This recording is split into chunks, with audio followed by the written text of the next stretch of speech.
एक बात जो मैनेजर ने मुझे बताना भूल गया था वो ये थी कि स्विमिंग पूल का एरिया बहुत ही खराब रोशनी में डूबा रहता था। चारों कोनों में सिर्फ 4 40 वॉट बल्ब लगे हुए थे। आखिर उन बल्बों को लगाने की भी क्या जरूरत थी? वो तो कुछ करते ही नहीं थे। ये पूरे होटल का सबसे बड़ा कमरा था, लेकिन इतनी मध्यम रोशनी की वजह से पूल की दीवारें हकीकत से कहीं ज्यादा दूर लगती थी। कई बार जब मैं पूल को देखता तो मुझे ऐसा लगता जैसे अंधेरे पानी से कोई चीज अचानक निकलकर मेरे पांव पकड़ लेगी और मुझे पानी में घसीट ले जाएगी और मुझे बचाने वाला कोई ना होगा। मैंने ये ख्यालात झटक दिए और सफाई पर तवज्जो मरकूज कर दी। जब मैं पूल से पत्ते और लकड़ियां निकाल रहा था, अचानक मुझे पानी में अपने पीछे किसी का साया नजर आया। मैं फौरन मोड़कर पीछे देखने लगा और तकरीबन पानी में गिर ही गया। ये लम्हा मेरी रूह तक को हिला गया, मेरा जिस्म कांपने लगा, लेकिन वहां कोई नहीं था। दोबारा पानी में झांका मगर ना कोई निशानी थी और ना ही किसी का वजूद। बड़ी मुश्किल से मैंने बाकी पूल साफ किया, दरवाजा ताला लगाकर तेजी से वापस काउंटर पर आ गया। सुबह जब मैंने ये वाकया अपने साथी मुलाजमीन को बताया तो किसी ने यकीन न किया। सब ने कहा कि ये मेरा वहम है या मैं उन्हें डराने के लिए बना रहा हूँ। ये बात मुझे और भी गुस्सा दिला रही थी कि कोई मेरा यकीन नहीं कर रहा। 1 महीने बाद मेरी जिंदगी का सबसे खौफनाक वाकया पेश आया। खबरों में बताया गया कि आज रात एक जबरदस्त तूफान आने वाला है और बिजली कई घंटों के लिए जा सकती है। मैं आम हाल में बैठा ये खबर देख ही रहा था कि अचानक पूरा होटल अंधेरे में डूब गया। इसी वक्त एक मेहमान की कॉल आई। वो बिजली जाने पर शिकायत कर रहा था और पूछ रहा था कि होटल के पास जनरेटर क्यों नहीं है। मैंने बड़ी मुश्किल से इसे समझाया कि जनरेटर कल ही खराब हुआ है और हमें अफसोस है। वो कुछ देर शिकायत करने के बाद फोन काट गया।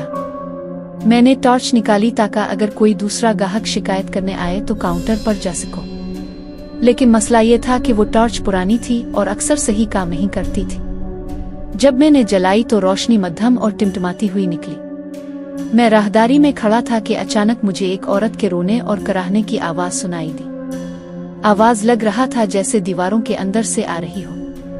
मैंने टॉर्च इधर अलिफादेर घुमाई मगर समझ नहीं पा रहा था कि आवाज कहां से आ रही है। फिर आहिस्ता आहिस्ता वो आवाज मेरे करीब आने लगी और फिर मैंने इसे देखा। वो सिर्फ चंद कदम के फासले पर खड़ी थी। इसका चेहरा बारी तरह बिगड़ा हुआ था और जिस्म टेढ़ा मेढ़ा। मेरा पूरा वजूद खौफ से कांपने लगा। जैसे ही लाइट वापस आई वो औरत भी अंधेरे के साथ गायब हो गई। कुछ देर मुझे यकीन ही न आया कि ये सब क्या हुआ। खुद को संभाला और चुपचाप काउंटर पर जा बैठा। न जाने कैसे रात गुजरी और मैं अपनी शिफ्ट खत्म होने से 1 घंटा पहले ही घर चला गया। घर पहुंचते ही मैंने बास को फोन किया कि आज रात नहीं आ सकूंगा क्योंकि तबीयत ठीक नहीं है। सच ये था कि मैं ये नौकरी फौरन छोड़ देना चाहता था, मगर मेरे हालात ऐसे नहीं थे कि आसानी से नई नौकरी मिल सके। इसके बाद जब भी आंख बंद करता तो इसी औरत का बिगड़ा हुआ चेहरा मुझे सताने लगता।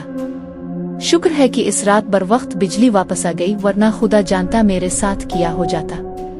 अब मुझे यहाँ काम करते हुए 4 महीने हो गए हैं। अगर 6 महीने हो जाते तो कम अज कम एक अच्छा तजर्बा लिखकर ये नौकरी छोड़ देता, मगर 4 महीने का तजर्बा किस काम का। आज फिर रात है और मैं होटल आ पहुंचा हूँ। खबरों में बताया गया है कि आज की रात भी तूफानी होगी।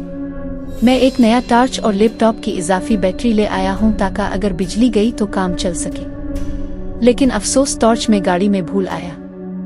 लैपटॉप ने भी लो बैटरी का अलार्म दिया। और फिर 5 साल पहले इसी होटल के एक कमरे में एक औरत को रात की शिफ्ट में काम करने वाले एक मुलाजिम ने बेदर्दी से कत्ल कर दिया था। ये वाकया भी बिजली जाने के दौरान पेश आया। अगली सुबह इस औरत की बिगड़ी हुई लाश मिली, लेकिन कातिल मुलाजिम गायब था। और फिर अगले ही दिन इसी होटल के नाइट शिफ्ट रिसेप्शनिस्ट की बिगड़ी हुई लाश फर्श पर पाई गई। कभी ये राज खिल ना सका कि इसे किसने मारा।